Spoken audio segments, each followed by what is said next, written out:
नमस्कार दोस्तों, आप सभी का स्वागत है grace of God organic Karnal में। तो आज हम एक ऐसी वीडियो लेकर के आए हैं जो बहुत ही स्पिरिचुअल है।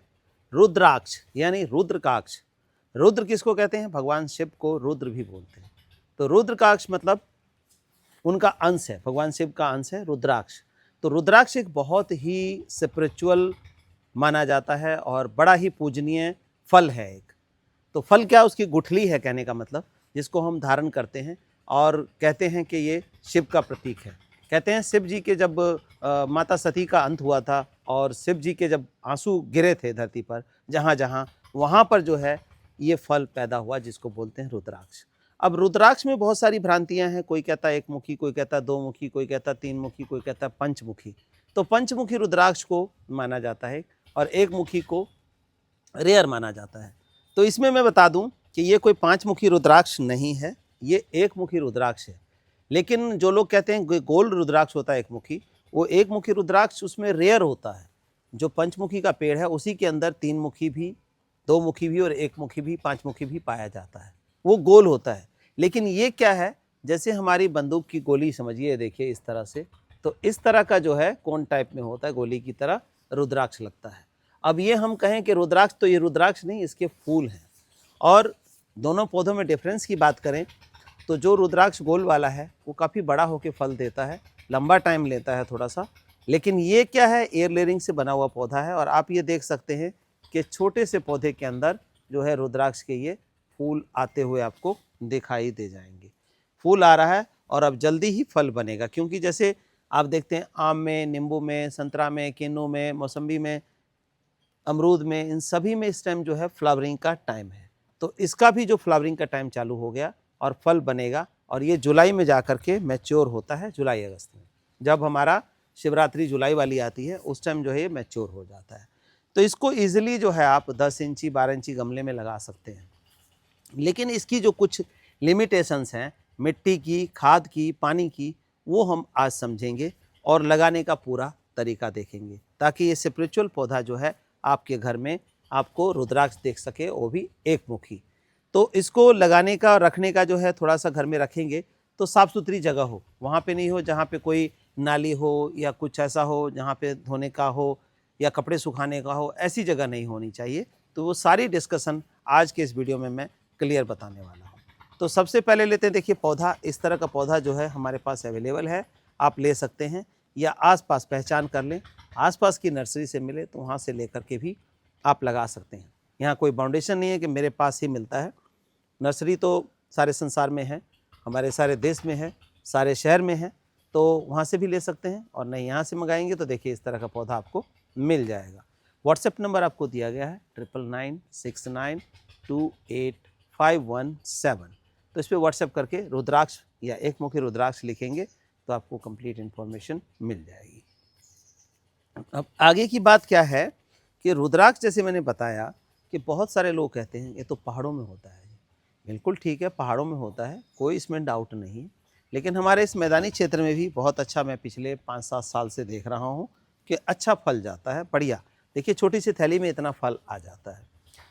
लेकिन अब कंडीशन क्या होता है, सब गलती क्या करते हैं कि जैसे हमारे मैदानी में मिट्टी जो है ऐसी चिकनी मिट्टी है, लाल मिट्टी है, उस तरह की मिट्टी में लगा देते होते हैं। अब वो मर जाता है या सूख जाता है या डाई बैक हो जाता है। तो उसका कारण क्या है? देखिए इसका जो एटमॉस्फेयर है कैसा है। पहाड़ में मिट्टी जो है पथरीली होती है, मिट्टी में पानी अटकता नहीं है। पहाड़ मतलब स्लोप, और वहाँ पे जो पौधे उगते हैं तो उसमें जब पानी पड़ता है तो पानी ऐसे जाता हुआ नीचे को चला जाता है, यानी इसके जड़ को लगता है, वहाँ खड़ा नहीं होता पानी, यानी ऑक्सीजन की सप्लाई इसके जड़ को नहीं रुकती है। लेकिन हम यही मैदानी इलाकों में लगाते हैं तो मिट्टी का हमें खास ख्याल रखना पड़ेगा, क्योंकि रुद्राक्ष के अंदर क्या होगा, जब गुठली बनेगी तो उसको कैल्शियम, फॉस्फोरस, जिंक चाहिए, जो कि पत्थर से एक्सट्रैक्ट करता है। तो इसी तरह से अगर हम मैदानी इलाकों में लगा रहे हैं तो मिट्टी वेल ड्रेन होनी चाहिए। गमले में जो मिट्टी भरेंगे उसके अंदर रेत है या कैल्शियम पाउडर, जो पत्थर का पाउडर है, उसको मिलाइए, ताकि उससे जो कैल्शियम, फॉस्फोरस, जिंक की एक्सट्रैक्शन भी हो सके, और दूसरा जो है पानी इसके गमलों में, इसके जड़ों में खड़ा ना हो। तो ये पौधा नहीं मरता है, सालों साल चलता रहता है, काफ़ी फल देता है ये। तो उसके लिए देखिए मिट्टी जो बना रहे हैं हम, उसमें क्या करेंगे, पहाड़ में तो बहुत सारी जड़ी बूटियाँ होती है जो मिट्टी को और वहाँ के पानी को शुद्ध कर देती है।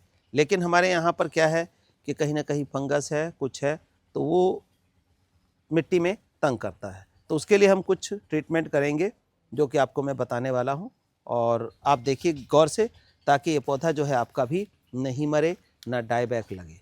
तो ये देखिए हमने मिट्टी बनाई है, आप देख सकते हैं पहाड़ी मिट्टी देने की लुक की है, मतलब कोशिश की है पहाड़ी मिट्टी का टेक्सचर देने की। तो इसमें हमने क्या मिलाया है, अब देखिए 6 भाग हमने मिट्टी मिला लिया।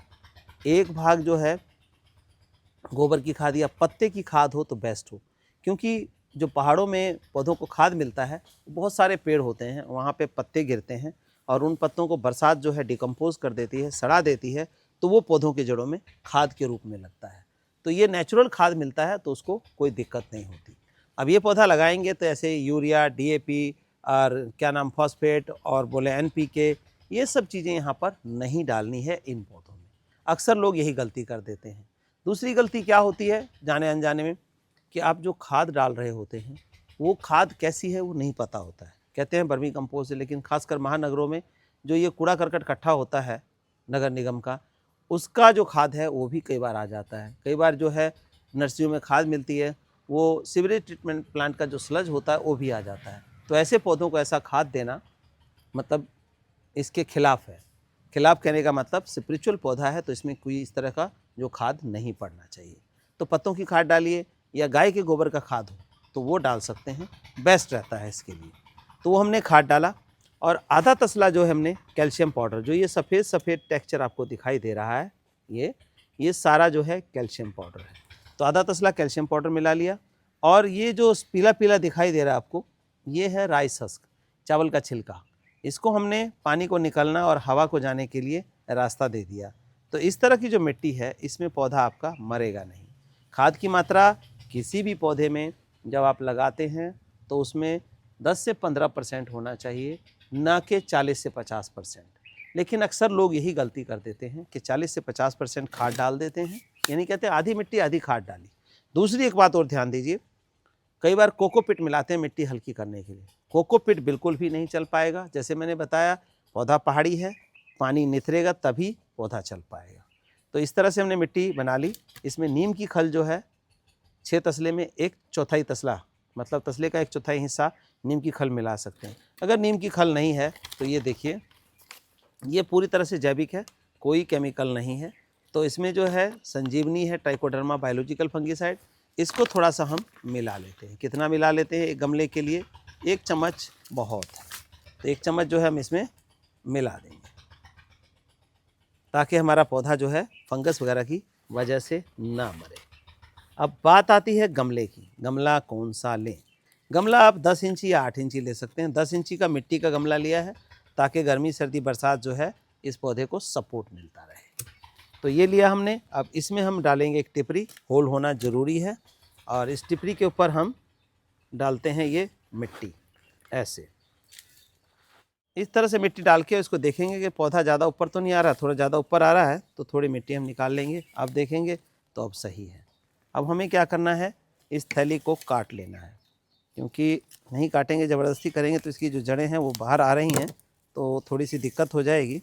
तो इसको हम थैली को ख़त्म ही कर लेते हैं। ये देखिए, अब देखिए कितना रूट इसके अंदर बना हुआ है। ये देखिए, अभी जब इसके अंदर जाएगा तो बहुत बढ़िया चल पाएगा। तो ये हमने इसको ऐसे रख लेना है, इस तरह से सीधा कर लीजिए।